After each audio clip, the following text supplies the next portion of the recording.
मुझे तो लग रहा था इस साल शायद रेसलमेनिया पर भी हो, जस्टिस काजी फैज ईसा वर्सेस जस्टिस उमर अता बंदयाल। बहुत बातें की जा रही हैं कि सुप्रीम कोर्ट में स्प्लिट है, सुप्रीम कोर्ट में क्राइसिस है, लेकिन इस क्राइसिस को सही तरह कंटेक्चुअलाइज करने की बहुत ज़रूरत है। प्रॉब्लम इन पाकिस्तान है कि आप जिस यूट्यूब चैनल पे चाहेंगे वो जिससे नफरत करता है उसके खिलाफ एक व्लॉग बना देगा, उसमें ना कॉन्टेक्स्ट होगा, उसमें ना नुआंस होगा, उसमें ना एनालिसिस होगा, बस जो उसको बुरा लगता है उसको वो गालियां देगा और उसको वो एनालिसिस बोलेगा। तो अगर आप एक्सपेक्ट कर रहे हैं कि ये वीडियो भी ये होगी this man good this man bad, ये वो नहीं है। तो अगर आपको कॉन्टेक्स्ट नहीं चाहिए तो ये वीडियो ना देखें। आप सबको तो पता है कि मेरी पॉलिटिकल फिलॉसफी और एंटी गवर्नमेंट की पॉलिटिकल फिलॉसफी सेम है। मेरी राय में इस क्राइसिस के अंदर कोई गुड नहीं है। Nobody comes out with their hands clean. April 2022 में पीटीआई ने कॉन्स्टिट्यूशन वायलेट किया, मई 2022 में सुप्रीम कोर्ट कॉन्स्टिट्यूशन के अगेंस्ट गई और अब 2023 में पीडीएम कॉन्स्टिट्यूशन के खिलाफ जा रही है। वैसे तो पाकिस्तान में सुप्रीम कोर्ट की बड़ी चेकर्ड हिस्ट्री रही है। मिलिट्री डिक्टेटर्स के कूज को लेजिटिमाइज किया, उनके ऑर्डर्स को लीगल कवर दिया, एक शैम केस में एक प्राइम मिनिस्टर को फांसी चढ़ा दी, and then in recent history we have the judicial activism of Iftikhar Chaudhry and Saqib Nisar. लेकिन हम इतनी हिस्ट्री में नहीं जाते, प्रेजेंट क्राइसिस का जो कॉन्टेक्स्ट है उसको डिस्कस करते हैं। वरना यहाँ पर तो ये हाल था कि इफ्तिखार चौधरी ने अतीका ओडो की शराब की बोतल के ऊपर सुओ मोटो ले लिया था कि भाई पूरे पाकिस्तानियों के फंडामेंटल राइट्स इन क्वेश्चन आ गए हैं इस बात से, और उस केस में 9 साल बाद अतीका ओडो एक्विट भी हो गई, ऑल फॉर नथिंग। अमेरिका के सुप्रीम कोर्ट ने सेग्रीगेशन को स्ट्राइक डाउन किया, यूके के सुप्रीम कोर्ट ने टॉर्ट लॉ को इन्वेंट किया, और पाकिस्तान के सुप्रीम कोर्ट में साकिब निसार बैठ के सोच रहे थे कि यार मैं 500 रुपये का यूफोन का कार्ड यूज़ करता हूँ तो मेरे पास 350 का बैलेंस क्यों आता है। Suo motu, where is my money. Suo motu पे एक डिटेल डिस्कशन के लिए, उसको सही तरह समझने के लिए हमारी एक पॉडकास्ट है बैरिस्टर सलाउद्दीन अहमद के साथ, उसको देखें। बट बेसिकली 90s में कॉन्स्टिट्यूशन का आर्टिकल 184(3) यूज़ करते हुए सुप्रीम कोर्ट ने डिसाइड किया कि हमारे पास सुओ मोटो पावर्स हैं, हम खुद नोटिस लेकर केसेस सुन सकते। उस वक्त भी the powers were imagine to have a limited scope, लेकिन इफ्तिखार चौधरी ने तो सिगरेट की तरह सुओ मोटो लेने शुरू कर दिए और फिर साकिब निसार ने उनका भी रिकॉर्ड तोड़ दिया। जहाँ मैटर्स ऑफ पब्लिक इंपॉर्टेंस हों या फंडामेंटल राइट्स इन क्वेश्चन हों या इंस्टीट्यूशन जो हैं वो अपना काम ना कर रहे हों, सुप्रीम कोर्ट सुओ मोटो ले सकती है, इंटरवीन कर सकती है, मेक सेंस। लेकिन हस्पताल में जाके बोतल चेक करना कि भाई शर्जील मेमन की शहद की बोतल के अंदर क्या है, इस पे सुओ मोटो लेने का कोई सेंस नहीं बनता। साकिब निसार को लग रहा था वो परमानेंटली नायक मूवी के अंदर है। 1990 से 2021 तक इंडियन सुप्रीम कोर्ट ने 46 सुओ मोटो लिए, मतलब 31 साल में 46 सुओ मोटो, और साकिब निसार ने अपने 2 साल के टर्म में 100 सुओ मोटो लिए। तुम जैसे घटिया नेता कानून से कबड्डी खेलकर कैसे बच जाते मैं अच्छी तरह जानता हूँ। ये suo motu south Asian jurisprudence की एक यूनिक इन्वेंशन है। इंडिया में भी सुप्रीम कोर्ट की सुओ मोटो पावर्स पार्लियामेंट ने रेगुलेट की हैं। लेकिन ये सुओ मोटो है क्या? आई नो ये साउंड तो ऐसा करता है जिस तरह के मुझे कमेंट्स आते हैं कि ओए सुओ मोटा। देखिए, सुप्रीम कोर्ट ओरिजिनल जूरिसडिक्शन नहीं है। अगर मेरे साथ कुछ बुरा होता है मैं डायरेक्ट सुप्रीम कोर्ट नहीं जा सकता। सुओ मोटो सुप्रीम कोर्ट को इनेबल करता है कि भाई वो खुद कोई केस टेकअप कर ले, एंड यूजली अनफॉर्चुनेटली जो चीज़ न्यूज़ में आती है उसका सुप्रीम कोर्ट पाकिस्तान में नोटिस ले लेता है। अब इसमें ये चीज़ भी क्लैरिफाई कर दी गई 2 साल उमर अता बंदयाल के अंडर ही कि सिर्फ chief justice of Pakistan suo motu ले सकते हैं। अगेन इस पर एक डिटेल्ड एनालिसिस के लिए हमारी पॉडकास्ट देखें बैरिस्टर सलाउद्दीन अहमद के साथ कि किस तरह जो चीज़ पर्टिकुलर चीफ जस्टिस को पसंद आती है उस पर वो केसेस करते रहते हैं। डैम फंड था साकिब निसार का, उसके बाद डैम फंड हमने सुना ही नहीं। गुलजार अहमद को बिल्डिंग्स गिरानी थी, उसके बाद उस चीज़ का कुछ हुआ ही नहीं। तो ये जो वन मैन शो बन गया है चीफ जस्टिस का पाकिस्तान में, ये फंडामेंटल प्रॉब्लम है अभी सुप्रीम कोर्ट में। दुनिया भर में सुप्रीम कोर्ट और चीफ जस्टिस का तस्वुर ये होता है कि the chief justice is the first amongst equals. Chief justice supreme court का चीफ ऑफ आर्मी स्टाफ नहीं है। सारे सुप्रीम कोर्ट के जस्टिस बराबर होते हैं। आप अगर यूएस सुप्रीम कोर्ट को देखें तो एक बहुत वाज़े आइडियोलॉजिकल स्प्लिट है, बहुत ज़ोरदार आइडियोलॉजिकल डिफरेंसेस आते हैं, डिसेंट आता है। अब तो हम बहुत देख रहे हैं कि सुप्रीम कोर्ट में से डिसेंट आ रहा है, लेकिन हिस्टोरिकली इस तरह की चीज़ें हम इतनी ज़्यादा नहीं देखते थे और वो चीफ जस्टिस ही कोर्ट चला रहा होता था। 2 तरीके हैं चीफ जस्टिस के पास टू इंश्योर कि डिसेंट ना आए और मन पसंदीदा जजमेंट्स ही आती रहें। पहला तो ये है कि आपके जो मन पसंदीदा जजेस हैं आप उनको एलिवेट कर दें, और दूसरा है बेंच फिक्सिंग। पहली वाली चीज़ अवॉइड करने के लिए पाकिस्तान में सीनियरिटी प्रिंसिपल अप्लाई होता है कि जो सीनियर है वो ऑटोमेटिकली एलिवेट हो जाएगा, ना कि chief justice of Pakistan hand pick करें जजेस जिनको वो एलिवेट करना चाहते हैं। 2 साल पहले पाकिस्तान में लॉयर्स और बार काउंसिल्स ने भरपूर प्रोटेस्ट की कि चीफ जस्टिस उमर अता बंदयाल ने सीनियरिटी प्रिंसिपल वायलेट करके जजेस को एलिवेट किया है to the supreme court. Sindh bar council ने तो कंप्लीट बायकॉट भी किया कोर्ट्स का। जब एक चीफ जस्टिस प्रिंसिपल के अगेंस्ट जाकर आउट ऑफ रैंक जूनियर जजेस को प्रमोट करते हैं तो खदशा यही आता है कि ये फेवरेटिज्म कर रहे हैं, या ये हैंड पिक कर रहे हैं, या ये इस वजह से इन जजेस को एलिवेट कर रहे हैं कि उनको लगता है कि इनकी और मेरी थिंकिंग मैच करती है तो judgments along the same lines आएंगे। और चीफ जस्टिस उमर अता बंदयाल पे तो इस तरह के इल्ज़ाम अब रेगुलरली लगते रहते हैं कि ये अपनी मन पसंदीदा बेंचेस फिक्स करते हैं। देखें, जब सुप्रीम कोर्ट की बेंच लगे और पूरी आवाम को पता चल जाए अच्छा जजमेंट क्या आएगा बेस्ड ऑन द जजेस इन दैट बेंच, तो सुप्रीम कोर्ट के ऊपर जो एक एतमाद है लोगों का वो उठ जाता है।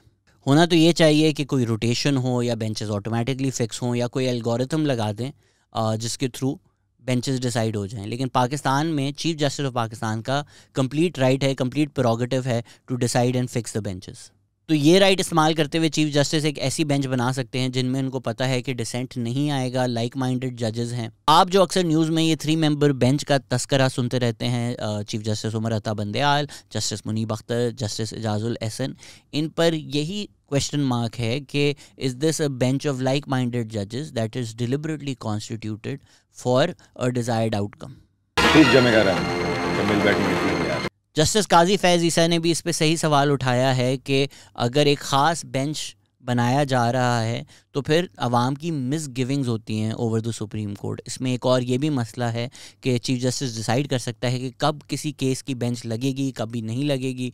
तो अगर किसी केस की अगले दिन ही बेंच लग गई और हियरिंग हो रही है, और कोई केस है जिसकी महीनों महीनों बेंच ही नहीं लगी और हियरिंग ही नहीं हो रही, तो it just gives the chief justice too much power and I think it goes against the principles of due process. फरवरी में जस्टिस काजी फैज़ ईसा ने इस बात पे भी सवाल उठाए कि सुप्रीम कोर्ट का जो रजिस्ट्रार है वो बेंच बदल कैसे सकता है फ़ौरन से। ट्रांसपेरेंसी पे क्वेश्चन मार्क्स आ जाते हैं जब without giving any reason bench बदल दिया जाए। हाल ही में ये मसला तो फुल हेड ऑन कोलिजन पे आ गया जब मार्च 29 पे जस्टिस काजी फैज़ ईसा और जस्टिस अमीनुल्लाह खान ने जजमेंट में लिखा कि जो सुओ मोटो की पावर्स हैं उनको क्वेश्चन किया और कहा चीफ जस्टिस के पास स्पेशल बेंचेस बनाने का इस तरह राइट नहीं है जिस तरह हो रहा है। 2 दिन बाद सुप्रीम कोर्ट रजिस्ट्रार का लेटर आया कि इस जजमेंट को इग्नोर कर दिया जाए और इसमें जो ये बात डिस्कस हो रही है this goes beyond the case that was before it. फिर काजी फैज़ ईसा ने कहा कि रजिस्ट्रार को निकाल देना चाहिए for going against the supreme court. लेकिन फिर इस केस में केस बेसिकली ये था कि जो हाफिज़ होते हैं उनको 20 एक्स्ट्रा मार्क्स देने चाहिए या नहीं देने चाहिए। Again is that a question of suo motu, I don't know. इसी केस में जस्टिस काजी फैज़ ईसा और जस्टिस अमीनुद्दीन खान को बेंच से हटाकर एक 6 मेंबर की लार्जर बेंच बनाई गई और उसने सिर्फ 5 मिनट सुनकर केस को डिस्पोज ऑफ कर दिया। एक केस हुआ, उसमें हियरिंग्स हुई, उसमें 2 सुप्रीम कोर्ट के जस्टिस ने कुछ कहा और फिर चीफ जस्टिस ने, जिनको वो बातें शायद पसंद नहीं आई, उनको हटाकर एक और बेंच बना दिया जिसने 5 मिनट सुनकर फैसला कर लिया, डिस्पोज ऑफ कर दिया केस में। आप खुद बताएं मुझे, does this sound like justice to you? ऐसा ही सिमिलर मसला हमें नज़र आ रहा है पंजाब और केपी के इलेक्शंस वाले केस में। जस्टिस अमीनुद्दीन खान ने अपने आप को रिक्यूज़ कर दिया ये कहते हुए कि उनको अपने ख्यालात का इजहार करना था, लेकिन चीफ जस्टिस ने उनको कुछ कहा ही नहीं। फिर जस्टिस जमाल खान मंदोखेल ने कहा कि जो ऑर्डर है वो उनको कंसल्ट करे बगैर लिखा गया। उनको तो ये ऑर्डर तब पता चला जब उनके घर आया साइन करने के लिए, और ये ऑर्डर कोर्ट के अंदर डिक्टेट ही नहीं किया गया था। आप खुद सोचें कि एक सुप्रीम कोर्ट का ऑर्डर एक बेंच के अंदर जो सिटिंग जज हैं उनकी कंसल्टेशन के बगैर कैसे लिखा जा सकता है। तो जस्टिस जमाल खान मंदोखेल ने फिर ये भी कहा कि मैं अपने साथी जजेस को किसी मुश्किल में नहीं डालना चाहता, जो लॉयर्स हैं उन्होंने भी ये मैटर रेज़ किया है, तो मैं अपने आप को रिक्यूज़ करता हूँ, लेकिन जब फुल बेंच बनेगी, अगर फुल बेंच बनेगी तो मैं उसके लिए अवेलेबल हूँगा। तो हमें ये 3-3 स्प्लिट नज़र आ रहा है कि एक तरफ ये 3 जजेस हैं और फिर दूसरी तरफ वो जो 3 लोगों की रेगुलर बेंच है, उमर अता बंदयाल, एजाजुल हसन, मुनीब अख्तर।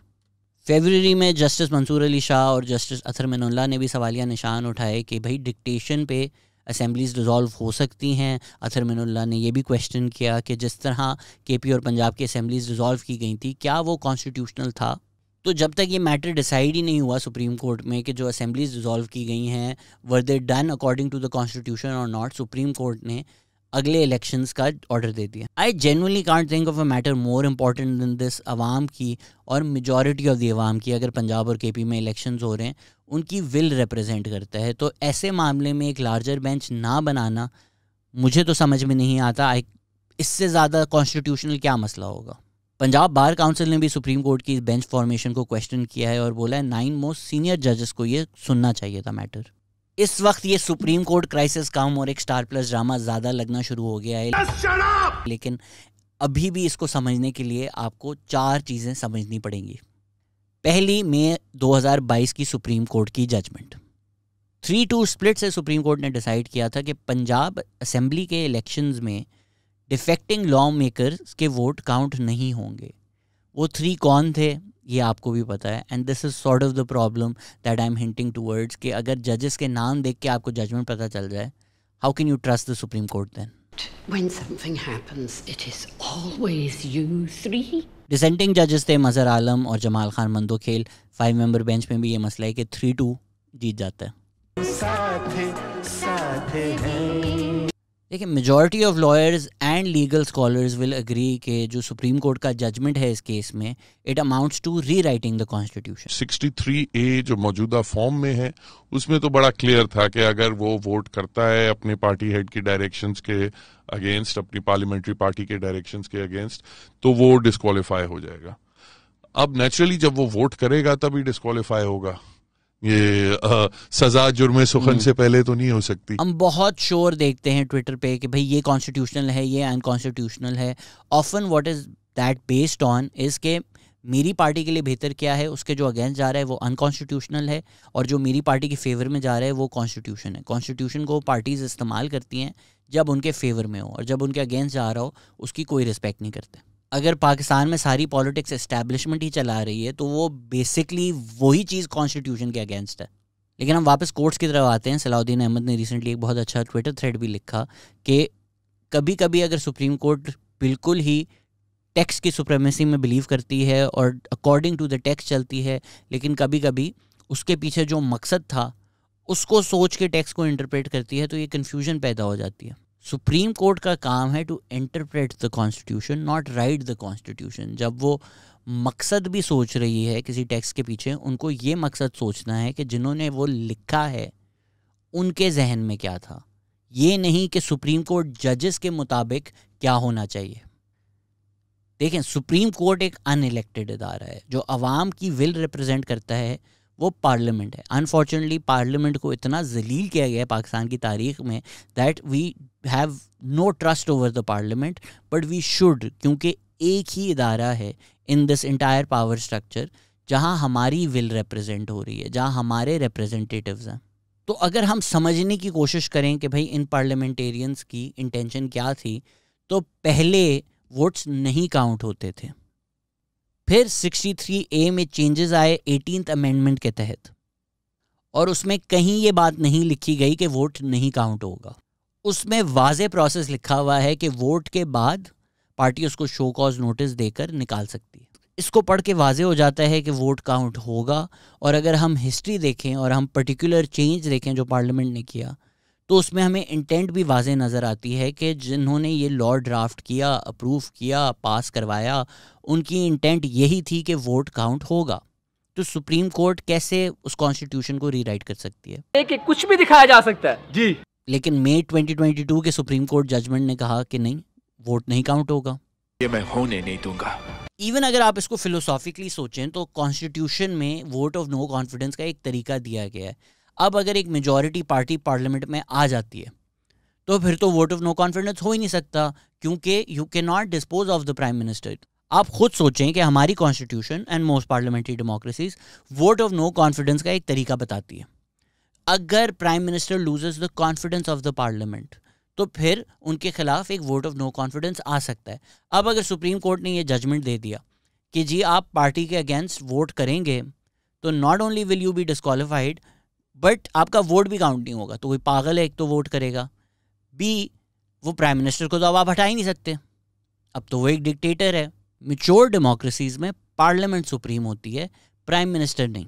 लास्ट ईयर अप्रैल के बाद ये बहुत ज़्यादा शोर मचाया गया कि 5 साल मुकम्मल करने देते, 5 साल क्यों नहीं करने दिए। देखें, प्राइम मिनिस्टर के 5 साल पूरे करना, अगर हम ये बात इग्नोर भी कर दें कि 2018 में रैगिंग और सिलेक्शन हुई, कोई कॉन्स्टिट्यूशनल गॉड गिवन राइट नहीं है प्राइम मिनिस्टर के पास कि जी 5 साल पूरे करेंगे। The prime minister serves while he has the confidence of the parliament.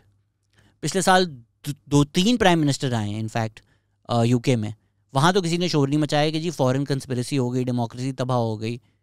2 prime ministers निकाले गए 1 साल में।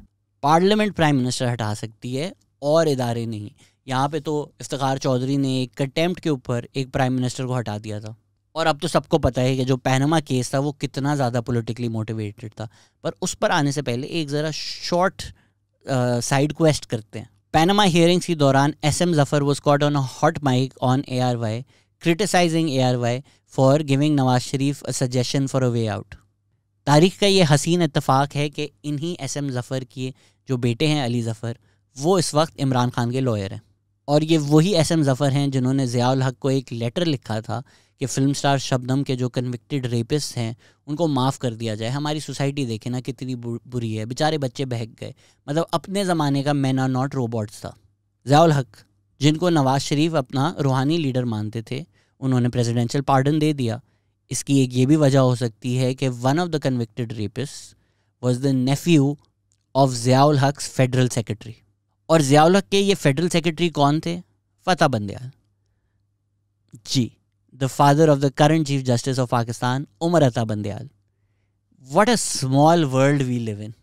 For interest of fairness मैं ये बात भी बता दूं आपको कि SM Zafar ने आयशा सरवारी का जो आर्टिकल था उसको रिफ्यूट करते हुए लिखा कि नहीं जी, कन्विक्टेड रेपिस्ट नहीं थे, डकैती का एक केस था, रेप गलत रिपोर्ट किया गया। लेकिन हम वापस आ जाते हैं आज की वीडियो पर। दूसरी चीज़ जो आपको समझना बहुत ज़रूरी है करंट क्राइसिस को समझने के लिए, जो मेरे ख्याल से सबसे ज़्यादा ज़रूरी है अभी जब सुप्रीम कोर्ट चीज़ें ढूंढ रहा है to get out of this current crisis, I feel this crisis was created and started the present crisis in the Panama case. तो दूसरी चीज़ आपको जो समझना बहुत ज़रूरी है वो है द पैनामा केस। क्योंकि हम लोग जजमेंट्स नहीं पढ़ते और हम लोग मीडिया रिपोर्ट्स और व्लॉगर्स को देखते हैं और हमें लगता है कि हमें चीज़ें पता हैं। अक्सर लोगों को लगता है कि नवाज़ शरीफ को फॉरेन प्रॉपर्टीज़ होने की वजह से डिस्क्वालीफाई किया गया था या मनी ट्रेल ना देने की वजह से डिस्क्वालीफाई किया गया था। एक्चुअली पैनामा जजमेंट ये नहीं है। पैनामा जजमेंट ये है कि जी नवाज़ शरीफ के पास एक इकामा था। क्यों था भाई एक प्राइम मिनिस्टर के पास इकामा? क्योंकि आपने एक प्राइम मिनिस्टर को एग्जाइल में भेज दिया था, तो वो किस तरह रहते इतने टाइम वहाँ पर। सो he was employed in his son's company in Saudi, जिससे वो सैलरी नहीं ड्रॉ कर रहे थे, बट ऑन पेपर वो वहाँ के एम्प्लॉई थे। अब तक क्यों थे क्या पता, कल फिर एग्जाइल पे जाना पड़ जाए। पाकिस्तान में कोई भरोसा थोड़ी होता। So I guess it's fine if he had that. मुझे कोई इतना इशू नहीं नज़र आता, एक टेक्निकलिटी है। लेकिन सुप्रीम कोर्ट ने होल्ड किया कि क्योंकि आप जो वो सैलरी थी वहाँ की आप नहीं ले रहे थे, लेकिन आप ले सकते थे, so it was a receivable.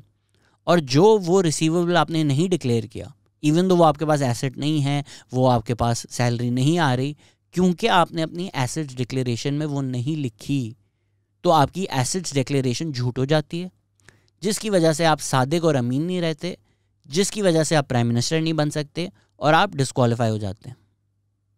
ना कि सिर्फ प्राइम मिनिस्टरशिप से, बट अपनी खुद की पार्टी के हेड होने से भी आप डिस्क्वालीफाइड हैं। क्यों? पार्टी तो आपकी अपनी है। तो सुप्रीम कोर्ट ने बोला नहीं भाई, पार्टी हेड जो होता है वो पार्लियामेंट्री पार्टी का भी लीडर होता है। तो अगर नवाज शरीफ अपने जो लॉ मेकर्स हैं, पार्लियामेंटेरियंस हैं, उनको कंट्रोल कर सकता है, तो उसको पार्टी हेड भी छोड़ना पड़ेगा। Under a life time ban of contesting elections on the basis कि आपने अपनी ये तनख्वाह, रिसीवेबल तनख्वाह को आपने एज एन एसेट शो नहीं किया।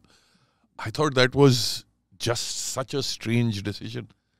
और वो फिर आपने और लोगों के केस में आपने वो स्टैंडर्ड नहीं अप्लाई किया। आपने इमरान खान के केस में आपने वो स्टैंडर्ड नहीं अप्लाई किया। लेकिन जब ये मसला मई 2022 में आया, जब परवेज़ इलाही और चौधरी शुजात की पार्टी डायरेक्शंस अलग थी और ये क्वेश्चन आया कि भाई पार्टी हेड ने जब डायरेक्शंस दिए हैं तो फिर मसला क्या है।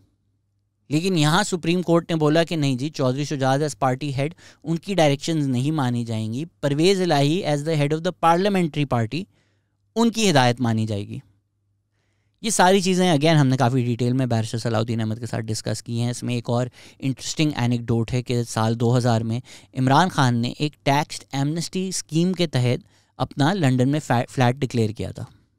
फ्लैट तो उन्होंने 1983 में ख़रीदा था, लेकिन अगर आप टैक्स एमनेस्टी ले रहे हैं तो ऑब्वियसली आप कह रहे हैं कि भाई ये मेरा एसेट है और इतने साल मैंने नहीं डिक्लेयर किया, अब मैं इसको डिक्लेयर करना चाहता हूँ और मुझे एमनेस्टी दे दें, मुझे कोई पनिशमेंट ना दें कि पिछले पूरे साल जो गुजरे हैं जब मैंने नहीं डिक्लेयर किया था या नहीं टैक्स दिया था, तो वो उसमें मुझे एमनेस्टी दे दें। तो ये लीगल है, बिल्कुल लीगल है, मैं कब कह रहा हूँ ये इलीगल है। लेकिन 1983 से 2000 आपने जो एसेट्स डिक्लेरेशन की जिसमें ये नहीं डिक्लेयर्ड था, वो तो फिर झूठ बन जाती हैं। 96 में पीटीआई बनी, 97 में इमरान खान इलेक्शंस लड़े, तो उनकी एसेट्स डिक्लेरेशन या ईसीपी को जो डिक्लेरेशन दी होगी वो तो झूठ थी। तब्दीली के लिए आज पाकिस्तानी कौम मेरे साथ है, लेकिन 3 फरवरी को आपको पोलिंग स्टेशन पहुंचाने के लिए ना हमारे पास पैसा है और ना गाड़ी है। जैसे भी हो सके आप पोलिंग स्टेशन पहुंचे और चिराग पे, क्योंकि 2000 में उन्होंने टैक्स एमनेस्टी अप्लाई की, तो अगर हम वो सेम प्रिंसिपल इधर अप्लाई करें कि भाई क्योंकि आपने एक झूठा डिक्लेरेशन दिया, आप सादिक और अमीन नहीं रहते, तो वो सेम स्टैंडर्ड अप्लाई होना चाहिए। प्रॉब्लम ये है कि ये जो सादिक एंड अमीन वाला लॉ है ये एक लीगल प्रिंसिपल है ही नहीं। Let's be honest about it. ये ज़ियाउल हक ने कॉन्स्टिट्यूशन में डाला था पॉलिटिशियंस को फारिग करने के लिए। जस्टिस आसिफ खोसा ने पैनामा जजमेंट में ये लीगल प्रिंसिपल अप्लाई किया, लेकिन उन्होंने खुद 6 साल पहले कहा था कि ये नाइटमेयर है। अच्छा आर्टिकल सादिक और अमीन पे लिखा है, वो तो खोसा साहब ने जब वो वकील थे आसिफ सईद खोसा साहब ने आर्टिकल लिखा जिसमें उन्होंने कहा ऐसे अनवर्केबल स्टैंडर्ड्स जो हैं वो जुडिशल स्टैंडर्ड्स कभी बन नहीं सकते।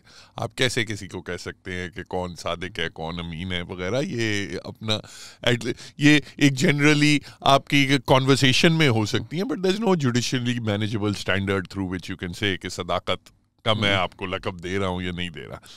He called the Sadiq and Amin principle obscure and impracticable. किसी को अब यह अभाम नहीं होना चाहिए कि पैनामा जजमेंट सिर्फ इसलिए आया था क्योंकि उस वक्त establishment wanted Nawaz Sharif out. Let's be very honest about it. Imran Khan खुद मान चुके हैं कि जनरल बाजवा ने, ये इमरान खान ने कहा है कि जनरल बाजवा ने 2 ब्रिगेडियर्स JIT टीम में भेजे। इमरान खान तो पहले ये भी कह चुके हैं कि ISI उनको बताती थी कि नवाज शरीफ और जरदारी करप्ट हैं। इंटरेस्टिंगली पैनामा केस जजमेंट में भी जस्टिस एजाजुल एहसन थे। वैसे तो एक चेकर्ड हिस्ट्री है पाकिस्तान के सुप्रीम कोर्ट के क्वेश्चनेबल डिसीजंस की, लेकिन अभी का क्राइसिस समझने के लिए आई फेल्ट कि पैनामा केस का जजमेंट आपको समझना ज़रूरी था। देखें, वैसे तो जजेस should hear the case before them and should not be prejudiced, लेकिन let's be honest, Nawaz Sharif भी शायद सुप्रीम कोर्ट को कोई ख़ास पसंद नहीं करते। 90s में तो PMLN ने अटैक भी कर दिया था सुप्रीम कोर्ट को। देखें, regardless of the questions that you can raise, you still have to respect the judgment of the court. PTI ने भी अप्रैल 2022 में काफ़ी शक व शुबात का इजहार किया कि जो जजमेंट आई है वो भी क्या शायद इस्टेब्लिशमेंट ने दिलाई है, क्या शायद कोई फॉरेन कंस्पिरेसी का हिस्सा है। To be very honest with you, बहुत क्लियर कट जजमेंट थी। वोट ऑफ नो कॉन्फिडेंस वाले केस में इमरान खान और PTI ने जो किया, मतलब कॉन्स्टिट्यूशन को उठा के डस्टबिन में फेंकने के मुतरादिफ था। और इस फैसले में डिप्टी स्पीकर की रूलिंग को आइन के खिलाफ करार दिया गया है। आप के खिलाफ एक वोट ऑफ नो कॉन्फिडेंस आया है, पार्लियामेंट आप में कॉन्फिडेंस नहीं शो कर रही, और आप एक फॉरेन कंस्पिरेसी जिसको अब आप खुद कहते हैं कि नहीं एक्चुअली एक्सपोर्टेड नहीं थी, इम्पोर्टेड थी, जनरल बाजवा ने अमेरिका भेजी थी, अमेरिका ने पाकिस्तान नहीं भेजी, उसके तहत एक साइफर को जवाज बनाकर असेंबलीज डिसॉल्व नहीं कर सकते। ये एक मिलिट्री डिक्टेटर टाइप बिहेवियर है। एक सिविलियन डेमोक्रेटिक लीडर इस तरह नहीं कर सकता। And I feel that judgment was correct. Like I said कि जब सुप्रीम कोर्ट आपके फेवर में करे तो वो आपके हीरो हो जाते हैं, जब आपके अगेंस्ट करे तो आप गालियां देना शुरू हो जाते हैं। आजकल PTI हैशटैग्स चला रही है that we stand with the supreme court, आपको हमारा सपोर्ट है। लेकिन अप्रैल 2022 के जजमेंट के बाद हमने देखा कि किस तरह किस लेवल पे जाकर तनकीद की गई। हमने तो ये भी देखा कि PTI के प्रोटेस्ट में चीफ जस्टिस और बाकी सुप्रीम कोर्ट जजेस की तस्वीरें लगाकर उनको जूते मारे गए। एक अलग केस में एक और जस्टिस को इमरान खान ने तो अपनी एक स्पीच में धमकी भी दे दी थी, फिर उनको कोर्ट में जाकर उनसे माफ़ी मांगनी पड़ी। इन जनरल मैं जस्टिस आथर मिनल्ला से बिल्कुल अग्री करता हूँ कि ये कंटेम्प्ट ऑफ कोर्ट का जो आइडिया है ये एक आर्केइक कॉलोनियल लॉ है and we should do away with it. देखें, आप तनकीद कर सकते हैं जजमेंट्स को, और आपके पास बिल्कुल हक होना चाहिए उन जजमेंट्स को तनकीद करने का, आप थ्रेटन ना करें, but to criticise is our right. और कुछ हो ना हो, इस वीडियो के बाद आप लोग अपने फ्रेंड्स ग्रुप में सबसे वेल इन्फॉर्म्ड लोग होंगे, क्योंकि अब हम आते हैं तीसरी चीज़ पर। एंड जिन लोगों ने मुझे डीएम किया था कि प्लीज़ समझा दो सुप्रीम कोर्ट में क्या हो रहा है, hope you are happy now. तीसरी चीज़ जो समझना बहुत ज़रूरी है वो है जस्टिस काजी फैज़ ईसा। एक तबका है जिन्होंने सारी उम्मीदें ही जस्टिस काजी फैज़ ईसा के साथ लगा दी हैं। प्लीज़ ऐसा ना करें। We've seen in our history how hoping for messiahs has really backfired for all of us. Iftikhar Chaudhry को भी लॉयर्स मूवमेंट ने एक बहुत बड़ा हीरो बना दिया, फिर हमने देखा कि उनके साथ क्या हुआ। सो प्लीज़ इस तरह की वीडियोस, अभी जिस तरह रिसेंटली एक वीडियो काफ़ी शेयर की गई जिसमें काजी फैज़ ईसा विदाउट एनी प्रोटोकॉल चल रहे हैं, उसको शेयर करना ये पॉपुलिज्म की तरफ जाता है। And it makes me question कि हम किसी को इस पेडेस्टल पे तो नहीं रख रहे जिस पे वो पूरा आ ही नहीं सके। Justice should be seen, justices should not be seen. Interestingly Pakistan में कुछ परमानेंट नहीं होता है। एक एस्टैब्लिशमेंट जो जस्टिस काजी फैज़ ईसा को हटाना चाहती थी, अब वो वेट कर रही है कि justice Qazi Faez Isa chief justice बन जाए। Let's be clear, I don't think there is any way in which justice Qazi Faez Isa will be the establishment stout. Hope यही है कि वो प्रिंसिपल डिसीजंस लेंगे। 4 साल पहले जस्टिस काजी फैज़ ईसा के खिलाफ एक रेफरेंस फाइल किया गया था। आरिफ अलवी ने वो रेफरेंस भेजा था सुप्रीम कोर्ट में, और 3 साल पहले सुप्रीम कोर्ट ने उस रेफरेंस को डिसमिस कर दिया।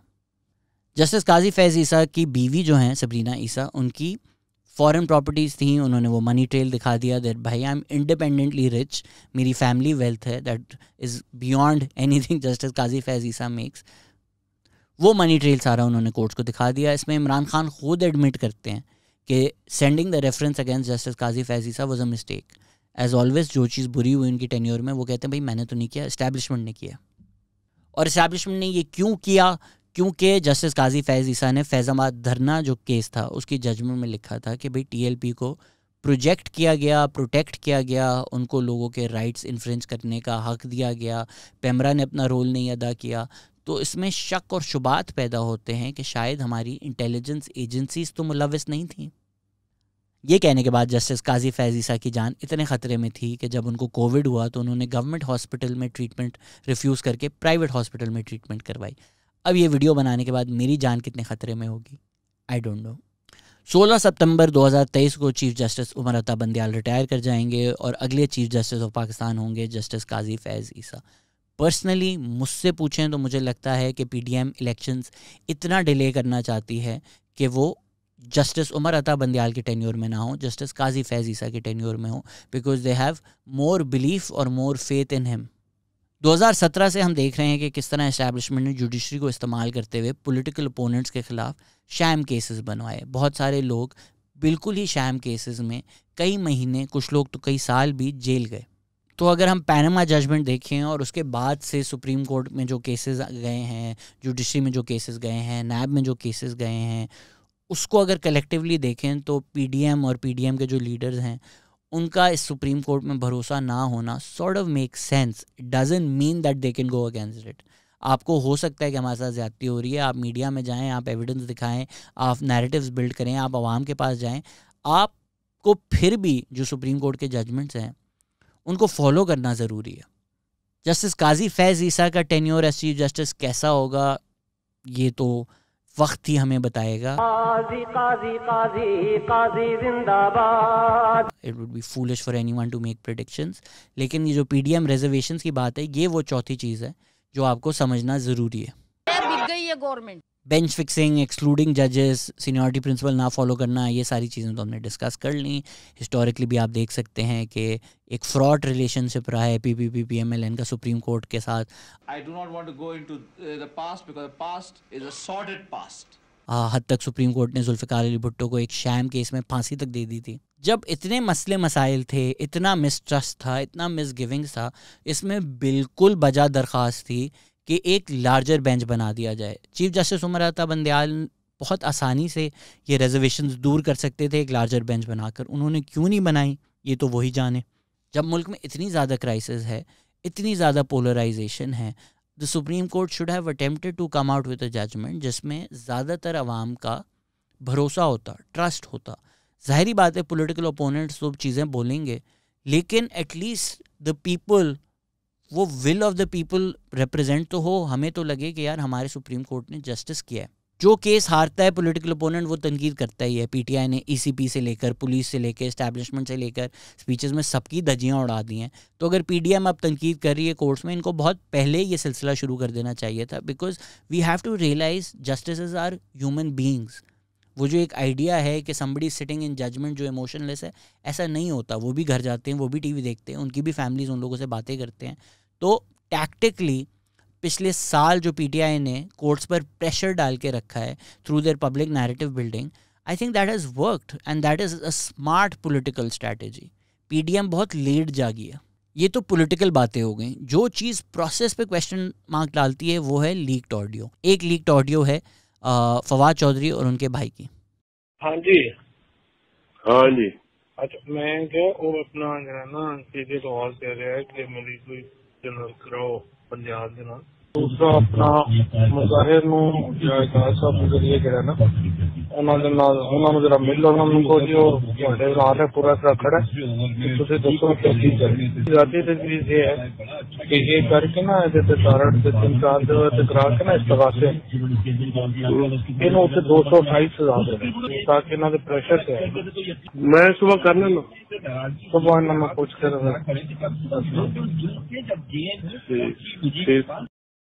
इसमें वो जजेस से मिलना और ट्रक को डिस्कस कर रहे हैं।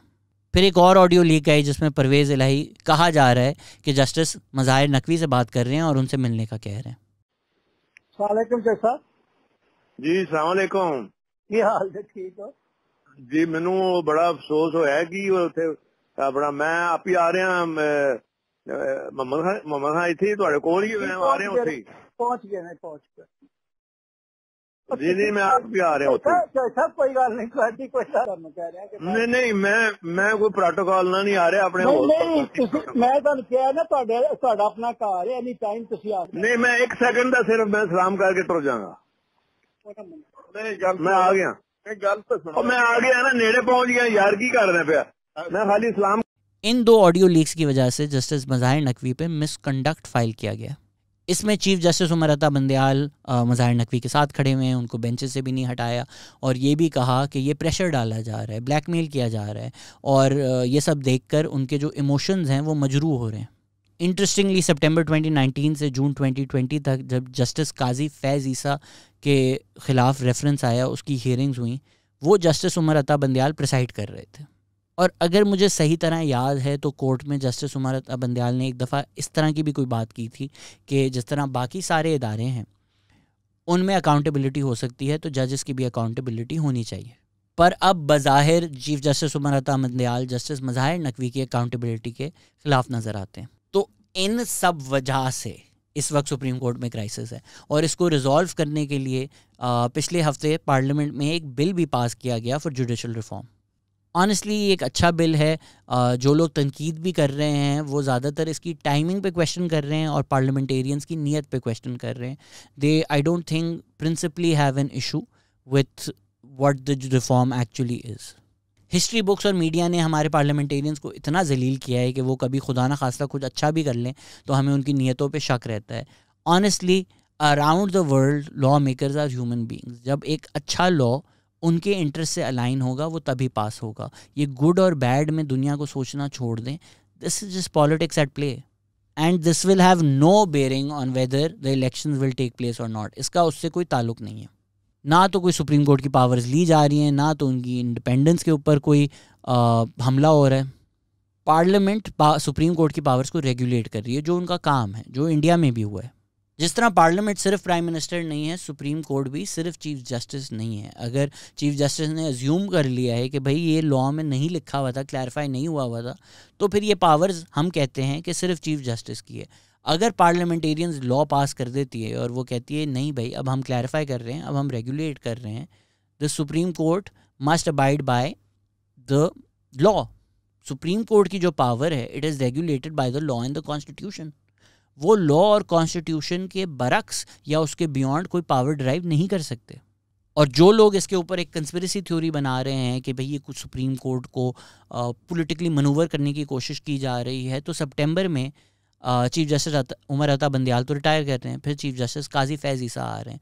तो अगर ये ऐसा लॉ होता जो सुप्रीम कोर्ट के अगेंस्ट होता, चीफ जस्टिस के अगेंस्ट होता, तो ये इनकमिंग चीफ जस्टिस के हाथ क्यों बांध देता? आई feel this is a good law.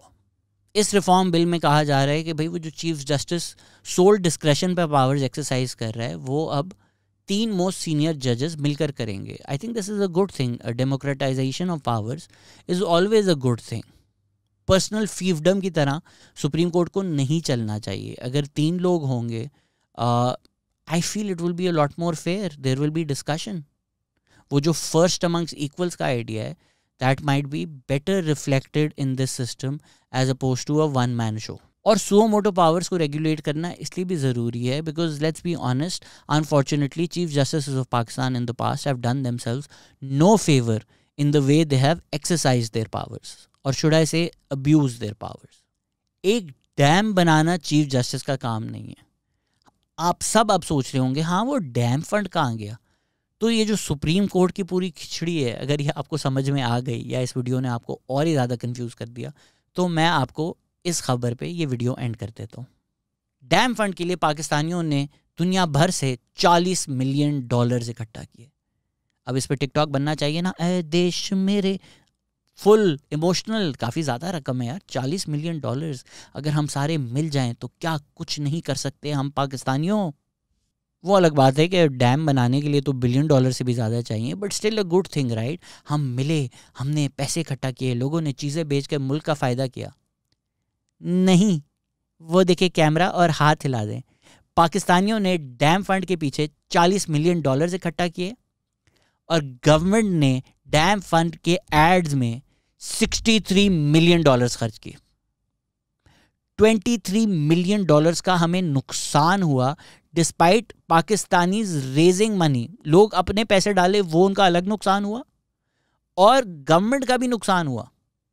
और फिर ये जब चीफ जस्टिस से पूछा गया कि भाई ये नुकसान कौन भरेगा, तो पता है उन्होंने क्या कहा? उन्होंने बोला अरे नहीं भाई, प्रैंक हो गया आपके साथ, डैम थोड़ी ना बनाना था, ये सब तो भाई अवेयरनेस के लिए था।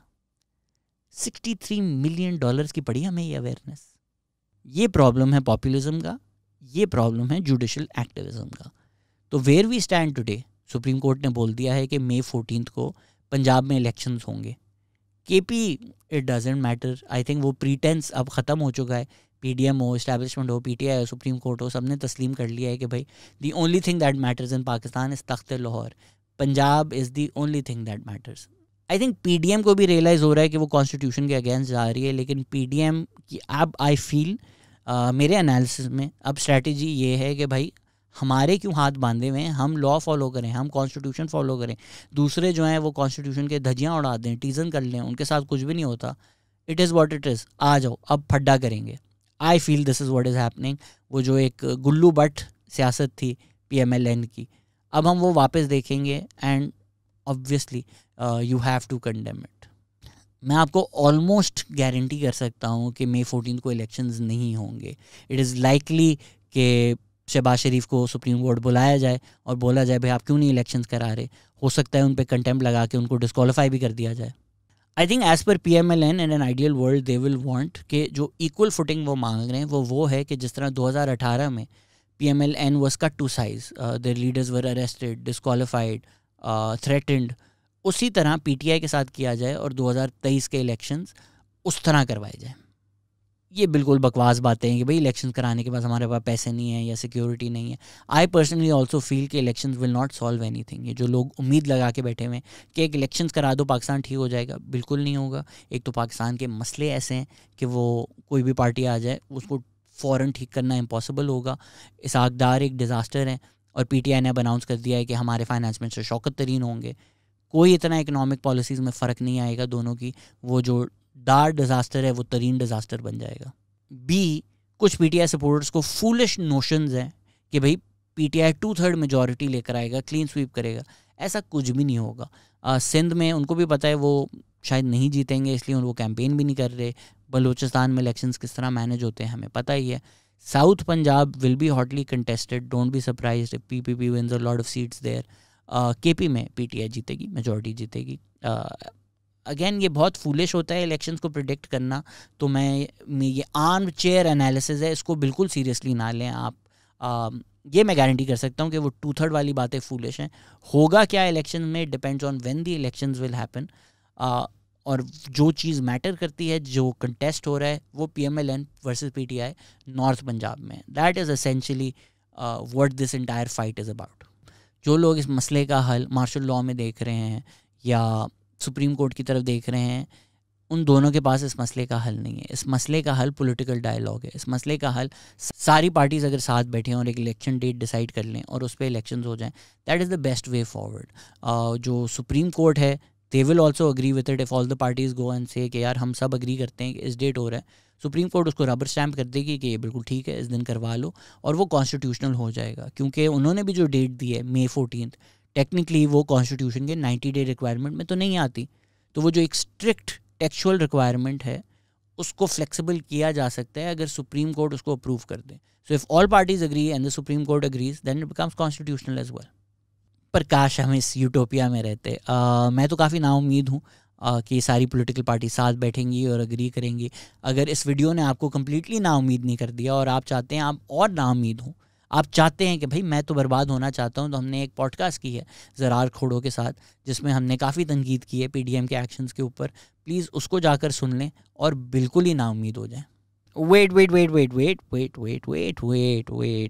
वेट पाकिस्तान में रिपोर्टिंग करने में, वीडियोस बनाने में ये प्रॉब्लम है कि चीज़ें इतनी क्विकली बदलती हैं कि मैं ये रिकॉर्ड करके फ़ोन उठाया तो लिटरली कोई घंटा पहले जस्टिस अथर मिनुल्लाह ने एक नोट लिखा है जिसमें वो कहते हैं in fact ignore a lot of what I have said, क्योंकि वो जो PDM का नैरेटिव है वो अब स्ट्रेंथन हो जाता है। क्योंकि अथर मिनुल्लाह कहते हैं कि the supreme court verdict was 4-3, और वो कह रहे हैं कि मैं जजेस के साथ मैंने आफ्टरनून में डिस्कशन किया था, मंदोखेल के साथ भी, मंसूर अली शाह के साथ भी, और उन्होंने जो अथर मिनुल्लाह हैं उन्होंने ना रिक्यूज़ किया, ना ही had any reason to disassociate. Justice Athar Minallah ये भी कह रहे हैं कि जो चीफ जस्टिस जिस तरह बेंचेस फॉर्म कर रहा है, that has created imbalance and it sought to be corrected. Athar Minallah ये भी एग्री कर रहे हैं कि आर्टिकल 84(3) जो है वो सुप्रीम कोर्ट की बात करता है, सिर्फ चीफ जस्टिस की बात नहीं करता। और जो ये पावर है टू फॉर्म बेंचेस और सुप्रीम कोर्ट रोल्स, ये ट्रांसपेरेंटली और फेयरली यूज़ होनी चाहिए। ओ भाई, अथर मिनुल्लाह तो बिल्कुल ईजी नहीं आ रहे। वो कह रहे हैं कि वोट ऑफ नो कॉन्फिडेंस का जो मैटर था उसमें 12 जजेस की रिकमेंडेशन ली गई थी, लेकिन इस केस में PTI लाहौर हाई कोर्ट गई थी जिसने अलाउ की ये पिटिशन। तो सुप्रीम कोर्ट इस डिस्प्यूट में क्यों आए? Why should they undermine the Lahore High Court and indulge in PTI forum shopping? कह रहे हैं कि कोर्ट्स इस पॉलिटिकल क्राइसिस में ड्रैग हो चुकी है, और सुप्रीम कोर्ट ने भी जब 63A वाले केस की जजमेंट दी, उसने इस क्राइसिस को फर्दर एस्केलेट किया। PTI ने पहले पिटिशंस दी कि स्पीकर शुड एक्सेप्ट रेजिग्नेशंस, और फिर फाइल की पिटिशंस दैट स्पीकर को नहीं एक्सेप्ट करनी चाहिए resignations. Early dissolution of provincial assemblies was also a political strategy. Athar Minallah इस पर भी सवाल उठा रहे हैं कि सुप्रीम कोर्ट को अपना शोल्डर क्यों लेंड करना चाहिए to promote PTI's political strategy. Early dissolution of provincial assemblies was also a political strategy. Welcome to Pakistan. Parliament ने जो एक लेटर लिखा था जिसमें वो कह रहे थे कि हम सुप्रीम कोर्ट का जो जजमेंट है इसको रिजेक्ट करते हैं, उसकी कोई लीगल वैल्यू नहीं है। लेकिन अगर अब जस्टिस अथर मिनुल्लाह कह रहे हैं कि भाई हम जजेस जो हैं, हम लोगों ने 4-3 डिसाइड किया था और बेंच चेंज करके या हमें बेंच से हटाकर एक जजमेंट दिया गया, तो वो सुप्रीम कोर्ट के अगेंस्ट जाता है। This should really be looked into. अब इसका क्या होगा, ये क्राइसिस कैसे रिजॉल्व होगा, ये तो कोई नहीं बता सकता, but Athar Minallah has definitely thrown a spanner into the works. और जो हमारी एक अंडरस्टैंडिंग थी कि जजमेंट ये है और इसके ख़िलाफ़ जाना अनकॉन्स्टिट्यूशनल होगा, अब उस पर एक सवालिया निशान आ गया है कि क्या ये जजमेंट थी। कंसेप्चुअली अगर आप ये सोचें, हम 7 लोग बैठे हैं और हम डिसाइड कर रहे हैं कि क्या चीज़ होगी, और मुझे पता है कि 4 लोग मेरे अगेंस्ट हैं और 2 लोग मेरे साथ हैं, तो हम 3 हो जाते हैं, 4:3 हो जाता है। और मैं उन 4 लोगों को अलग करके इन 3 लोगों से मिलकर, 2 लोगों से मिलकर हम 3 लोग डिसाइड कर लें और बोले भाई ये डिसाइड हो गया, it raises question marks about due process, about transparency. तो वो जो एक ट्रस्ट है सुप्रीम कोर्ट के ऊपर, उस पर अब जस्टिस अतर मिनुल्लाह ने from within the supreme court बहुत ही ज़्यादा सवालिया निशान उठा दिए। God knows what will happen now. Athar Minallah का जो हाई कोर्ट है इस्लामाबाद का, इसने बड़े जबरदस्त फैसले किए हैं। मैं इसकी कई दफा इनकी तारीफ की है, इन्होंने स्टैंड लिए ऐसे, और मैं कभी जो भी ये फैसला करेंगे मैं कबूल। आजकल तो हर रोज ही सुप्रीम कोर्ट में कोई ब्रेकिंग न्यूज़ है। ये रिकॉर्ड हुआ था कल, और कल से अब तक बड़ी खबर जो है वो ये है कि सुप्रीम जुडिशल काउंसिल में कंप्लेंट आ चुकी है चीफ जस्टिस उमर अता बंदयाल के खिलाफ। उसका क्या होगा, वी विल हैव टू सी। उसके अलावा जस्टिस काजी फाइज ईसा ने लिखा है कि जो उनको हटाकर लार्जर बेंच बनाई गई थी, उसका जो ऑर्डर है वो ना तो कॉन्स्टिट्यूशनल है, ना उसका कोई लीगल इफेक्ट है। जस्टिस काजी फाइज ईसा लिखते हैं, the larger bench did not constitute a constitutional court, it did not possess any of the above mentioned jurisdictions and it could not pass an order। Justice Qazi Faez Isa तो अपने case की बात कर रहे हैं, लेकिन जो मेन केस जिसपे सब की आंखें टिकी हुई हैं, पंजाब के इलेक्शंस वाला, उसमें अब जस्टिस मिनुल्लाह ने वाजे कर दिया है कि the suo motu was dismissed by 4-3। फरवरी में चीफ जस्टिस उमर अता बंदयाल ने 9 जज की एक बेंच बनाई थी केस सुनने के लिए। जस्टिस एहसान और जस्टिस नकवी ने अपने आप को रिक्यूज कर दिया था, लेकिन जस्टिस आफरीदी या जस्टिस मिनुल्लाह ने अपने आप को रिक्यूज नहीं किया था। तो फिर सवाल यही उठाया जा रहा है कि अगर उन्होंने नहीं रिक्यूज किया तो चीफ जस्टिस ऑफ पाकिस्तान ने क्यों 5 जज की बेंच बनाई? और जब उसका डिसीजन आया 3-2, इसमें जस्टिस मंदुखेल और जस्टिस शाह माइनॉरिटी में थे, और अब जस्टिस आफरीदी और जस्टिस मिनुल्लाह ने भी अपना डिसीजन खुल के बता दिया है, तो वो 3-2 नहीं रहता, वो 4-3 हो जाता है। In effect the decision on the ground still is the 3-2 verdict. Government को जुडिशल रिव्यू करना पड़ेगा, मूव करना पड़ेगा उसको हटाने के लिए, लेकिन इखलाकी जवाज जो है उस 3-2 जजमेंट का अब वो नहीं रहता, क्योंकि 4 जज खुलकर आ चुके हैं और कह चुके हैं कि हम इसे डिसएग्री करते हैं। तो अगर वो चारों बेंच पर थे तो ये 4-3 ही होता है, 3-2 नहीं होता। हम ऐसी बातें करें तो हम पे कंटेम्प्ट लग सकता है। तो मैं ये वीडियो एंड करूंगा जस्टिस मिनुल्लाह के ही लफ्जों पर, जिन्होंने कहा है कि जजेस को पॉलिटिशियंस इन रोब्स नहीं होना चाहिए।